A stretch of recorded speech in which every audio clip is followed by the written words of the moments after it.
Hi and welcome to Dr. Mix. Today we're going to show you how to mix drums using exclusively what, Arran? Slate plugins, which are my favorite for drums. Yes, Steven Slate is a great man. Steve, we really love you. We're going to show you how we use our plugins on this video coming up.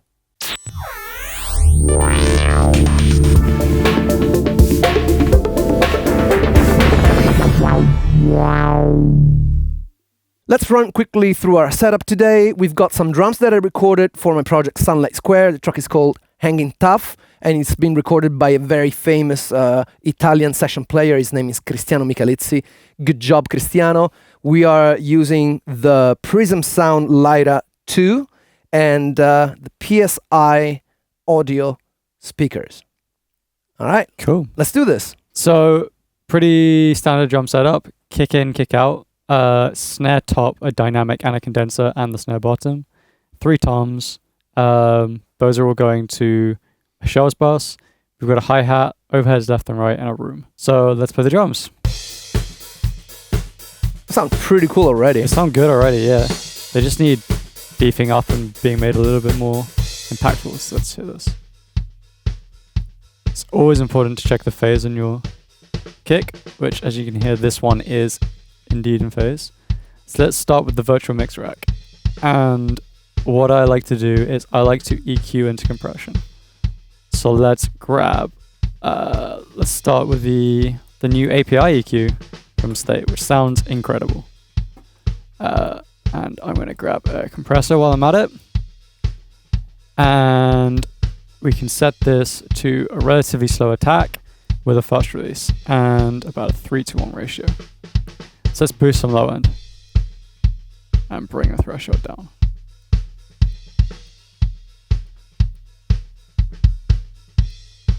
Let's pull out some of that 400s. And maybe a little bit of the 200s. Yeah, it's a little bit tubby. So we can boost some of that click. If we can find it.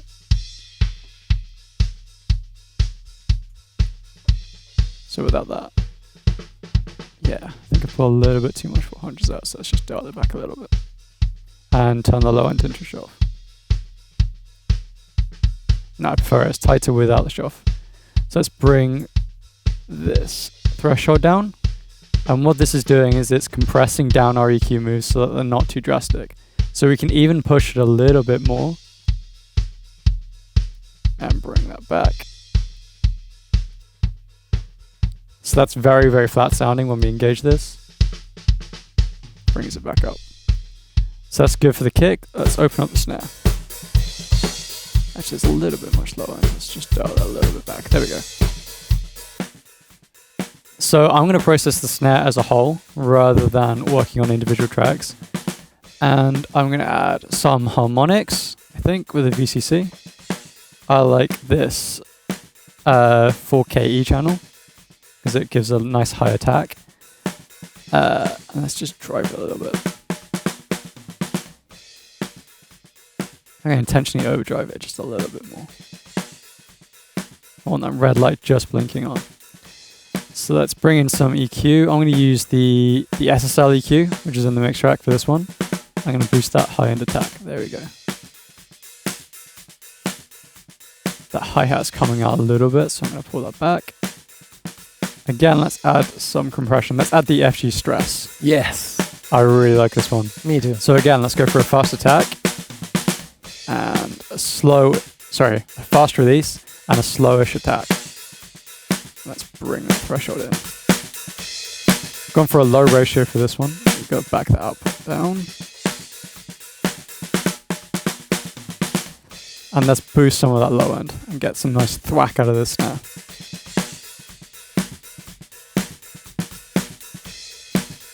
Let's just make sure that we're cutting that. One of the great things about this compressor is it has these 2 distortion modes, so I can put those in. Like the original distressor. Yeah, exactly. I think the 2 gives it like a nice sort of solid low end to the body. Let's just... So without that, let's pull the level down. It also brings out a little bit the hi-hat. Yeah. I think a little bit too much for me. Try and add some 2K. Some presence there. Yeah.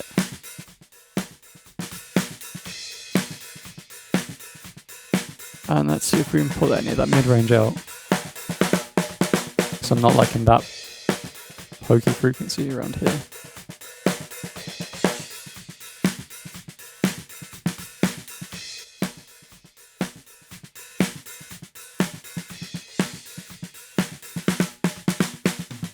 Just going to back my attack off to let some more transient through.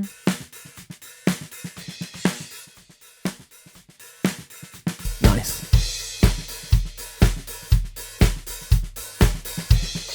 So let's find that tom run.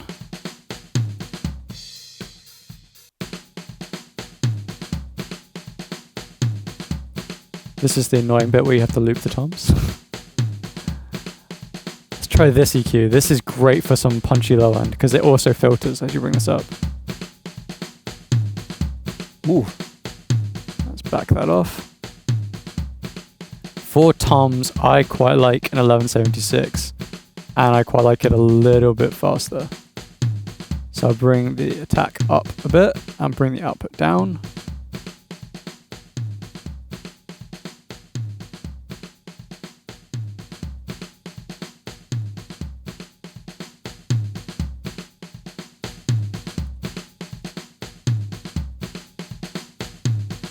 I like it just to round off the transient and let the toms extend a little bit more.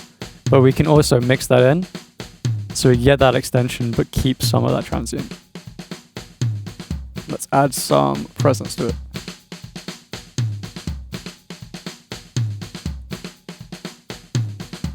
See how much longer they become when I add this in? Yeah. Just add a little more. Let's try 50%. Let's hear how that sounds with the rest of the drums.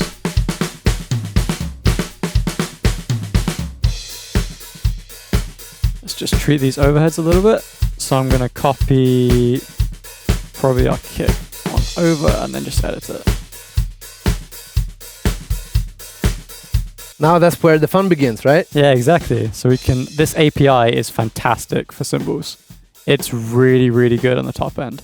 Like if I bring this up, oof, it's nice and silky up here.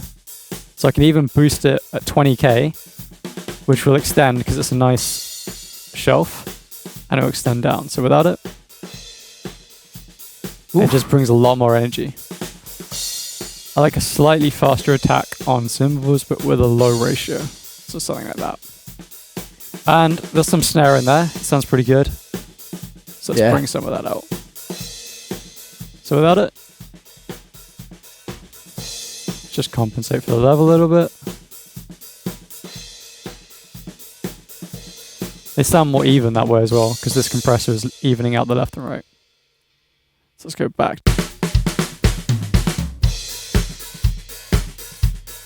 Now these rooms, this is where we can really go to town. So we can smash it with the mix rack.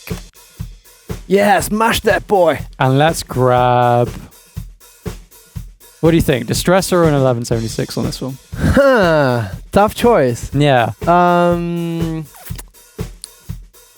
Let's try Distressor, come on. Distressor? Yeah. Sure thing. So let's really hit these. Whoa. And let's add some harmonics to this. So let's grab, what I really like, especially for this sort of sound, is this London console. So this is some saturation. It's based off the Abbey Road style consoles. So we can really get some nice vibe and glue out of that, which is really good. And that's what you want for rooms, to glue the kit together. So let's take some of these transients out. Let's really make it pump.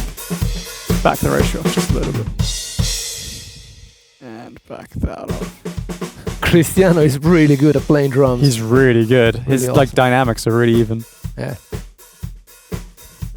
And let's add some of this distortion here as well. We can even get it nice and crunchy like that and back the mix in. Oof.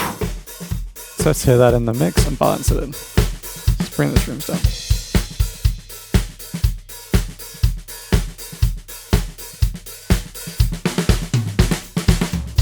Ooh, nice. And on our drum bus, we have one EQ, and we also have the tape, which I really love this tape setting. This is just, well, you can hear what it does to the low end. It really just brings it into the center, smooths the top end out of it. Let's flick it into this road, which has got like a little bit more high-end extension. Right. The other thing that a lot of people love to do on drums is some bus compression. And I prefer to do that on the shells only, without the cymbals, because that way your cymbals don't pump. So here we have sort of a very typical rock compressor, which is based on the SSL, which is very, very famous. It's great for drums. We also have a red compressor, which is based on sort of a more Focusrite sound, which CLA uses, and then there's a Fairchild style compressor, which I don't love on drums, but I like leaving it in because it actually affects the sound a little bit like that. So let's start off with, I think, a sort of a 10 attack on the gray, and let's bring the release down to about 3, and a ratio of about 3. So this should bring some more of that room sound out of the shells. I think the attack's a little bit too fast, so let's back that off. This drive control on the Focusrite can really help your snare pop out. I'd like it about there usually. So let's bring this threshold in just a little bit and bring this high pass frequency thing up. So we can leave the kick out of this, but control the rest of everything else a little bit more. So let's try without that. Everything just feels a little bit more glued together. That's nice. So let's try that in. I want a little bit more kick. A little bit less kick out.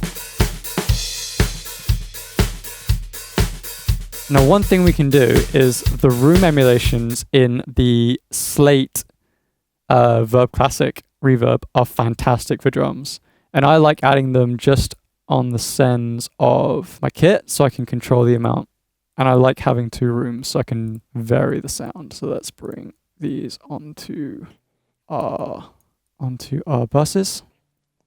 Add a little bit onto the kick, maybe. So let's start by adding to the overheads, because that's going to be a more neutral sound.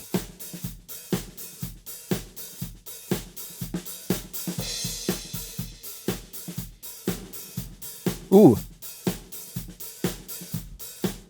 So the reverbs I'm using are this one, which is the FG2000, which is based on the Sony reverb, and also the BM7, which is based on the Brickcasty. So they're both great for room sounds. And they both have a slightly different character, which is why I like both of them together. So if I bring this one right up, it's got a really nice decay. And then this one has got a little bit more spank to it. So let's add some to the rooms as well.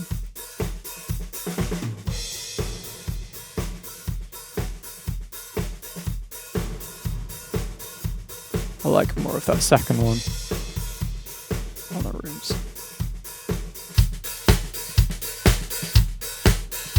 So let's add to the snare a little bit. That really gives it some length. And this one, which I hope it pop a little bit more. Add just a little bit to the kick, just to help it sit with the rest, but not too much. After the reverbs, we have a little bit of saturation. We're pulling out some of the top end and just filtering out that extreme low end. Can I listen to it without a solo now? Mm-hmm. Thanks. Nice. So let's bypass all our plugins.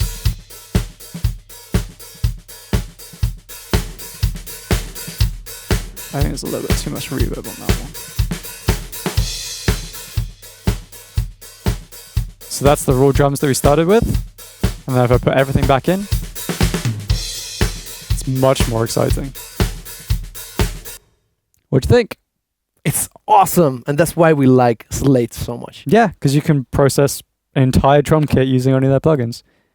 That sounds fantastic. You're not compromising at all.